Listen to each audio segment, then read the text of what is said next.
but I do wiggle the branches a little bit. Draw.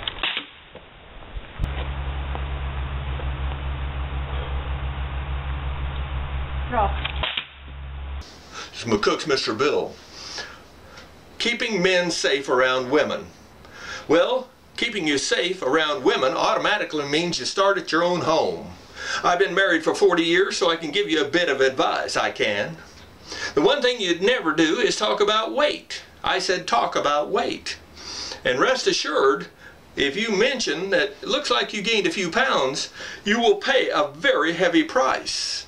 Because rest assured, that bed you and your wife sleep in, well, for the next 30 days plus, it's going to be colder than if there was ice cubes in there between you. I kid you not. And any future fights, she will bring up the fact that you think she's fat.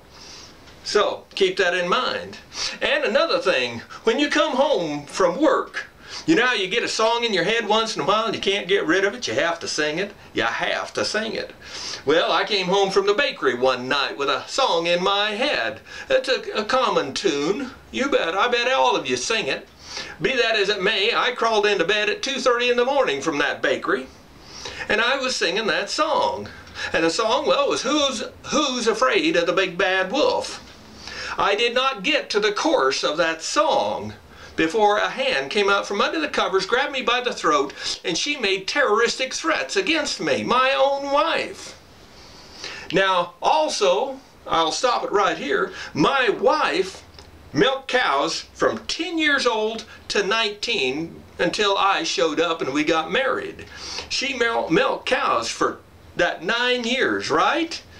Well, those cows gave milk. She was very good at it. She milked 3 to 5 cows, go out there, get them, bring them back in, put feed out there, milk them while they're eating the feed. But those cows did something else to that young lady. You bet, my wife. You bet. What did they do? They taught her naughty words. Because rest assured, my wife, if she gets mad, she'll say naughty words. And she did that night to me with her hand around my throat after I was singing Who's Afraid of the Big Bad Wolf. She made it real clear in language that would make a sailor blush that I was never to wake her up again, let alone sing ever again for her. Things I want to keep you safe in this old world. And that's one of them. And if you think you only need to protect yourself from your wife, you'd be sadly mistaken. See, you married into her family, and there are females in that family that will test your religion. Every family has them. Mine is a 92-year-old aunt, my wife's aunt. And she doesn't know what she did yesterday, but she knows in detail what happened 10, 20, 30, 40 years ago without any problem whatsoever.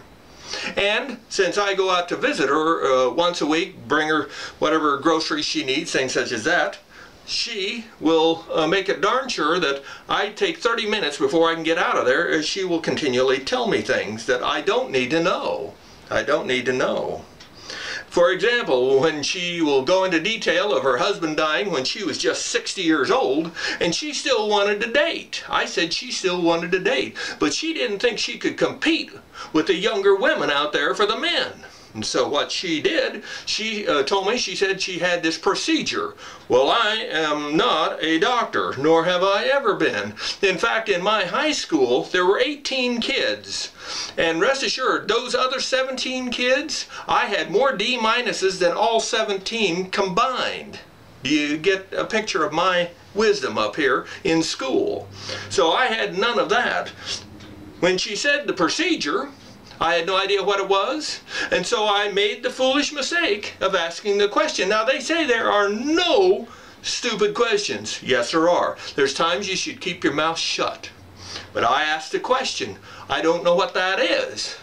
My 92-year-old aunt, she had no problem of saying the procedure again, and then she points down here and says, it's a facelift for down here. What? And she said, yeah. And she said her surgeon said the men will think they're with a 20-year-old. Now, I'm sorry, a 60-year-old woman, I don't care what bells and whistles she puts on, she ain't no 20-year-old. And I made that point. And rest assured, I then got chewed up one side and down the other. And she still bites on me every once in a while for the statement that there's no way a 6-year-old is going to look like a 20-year-old. With that in mind, I paid the price for asking a stupid question. I'm just trying to keep you safe out there in the real world. Well, this film is just simply to keep men safe around women, be it your wife or women within your family, but also women on the street. You see, I've been Mr. Bill for 30 years, and so I've seen a lot of things on the street. For an example, there was a woman standing off to the side of the candy truck one day, a young woman, and I thought she was waiting for something, or something wasn't quite right, but I leaned out and I said, "Hey, I'll give you a free snow cone if you don't have any money." And she came over then. She said, "Mr. Bill, I don't need anything. I'm just waiting. Some college boys said they was going to take me to a party." And I said, "You're only 15, aren't you?" And she said, "Almost."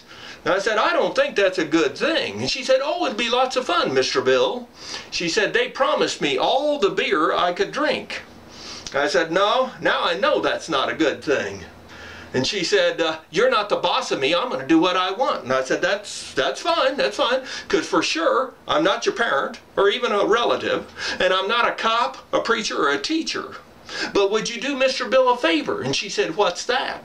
And I said, "If you go with them and you drink, they will be putting their arm around you, and every time they do, you say 16 will get you 20.